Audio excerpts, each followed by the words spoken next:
మళ్ళీ చెప్తున్నాను, ఇలా ఏం చూసావా? టీనేజర్లకి మళ్ళీ చెప్తున్నాను, మీ అమ్మ ఇవ్వలేదు, మీ బాబు ఇవ్వలేదు, మా నాన్న అది కొనలేదు, ఇది కొనలేదు, అవి వాళ్ళు ఇచ్చారు. కాళ్ళు చేతులు కళ్ళు ఆ మంచి ఆరోగ్యం ఇచ్చారు, అది చాలు. దాంట్లో దేవుడు దాన్ని పెట్టి కాయా కష్టం చేసుకుని పార్ట్ టైం జాబులు చేయండి. మీ అమ్మ అమెరికా ప్రెసిడెంట్ కొడుకులు కూతుర్లు చేస్తాను పార్ట్ టైం జాబులు.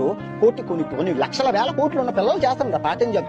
మీకు చేయడానికి రా, తిండికి తెకానా లేని వాళ్ళు మీరు పార్ట్ టైం జాబ్ చేస్తే మీరు నామినేట్ చేయట్ అవుతారా?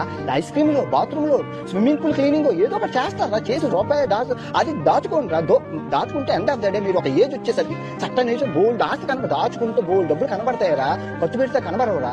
మీరు ఎంజాయ్మెంట్ చేయాలి, అన్ని చేయాలి. ఫైనాన్షియల్ గా మీరు ఆర్థికంగా నిలబడాలి. ఇప్పుడు తల్లిదండ్రులు పేదవాడుగా పుట్టారు, ఇప్పుడు మా నాన్న సెక్యూరిటీ గార్డు, మా అమ్మకి ఏమీ తెలియదు అని చెప్పి నేను అలాగే ఉండుంటే ఏటి ఇవ్వలేదు అని ఈ స్థాయిలో నేను నిలబడేదాన్ని. చదువుకోవాలి, నాలెడ్జ్ ఇస్ ఇంపార్టెంట్. నేర్పించే వాళ్ళు ఎంతగా లేదు. అన్ని ఇంటర్నెట్ ఫ్రీ ఉంది, చేతిలో మీ ఫోన్ ఉంది, నేర్చుకొని ఇంప్లిమెంట్ చేయండి. ఈజీగా అన్ని వస్తాయి. మళ్ళీ చెప్తున్నాను, సమయం డబ్బులు ఏందో ఎవరు విలువెవరు ఏకా ఖాతా చేయరు. మీకు మళ్ళీ చెప్తున్నాను, డబ్బులు సంపాదించుకుంటే